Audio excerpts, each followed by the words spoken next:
storia d'amore, quando sei che va l'amore, quando sei la massa vera, quando sei che va l'amore. Sme na druhom ročníku rómskeho festivalu v Prešove.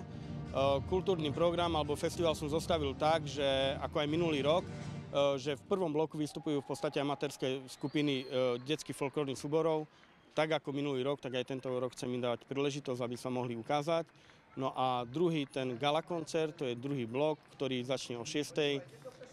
Vystúpia zase už také profesionálne kapely, ako je Chorus, Duo Farsa a Bohemians pod vedením Barborky Botošovej. Poďakovanie pre všetkým patrí Úradu vlády Slovenskej republiky, Odboru kultúry národnostných menšín a občianskému združeniu Stredoslovenské informačné centrum, ktoré v podstate zastrešuje celú túto aktivitu. Ja som len taký ako koordinátor alebo manažer tohto festivalu.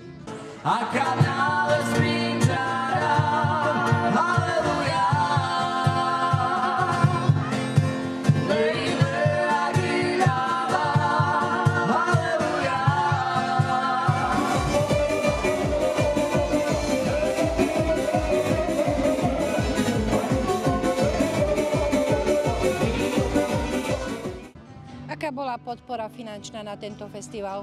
Bola vo výške 7 000, tak ako aj minulý rok som si musel pomôcť aj z iných súkromných zdrojov.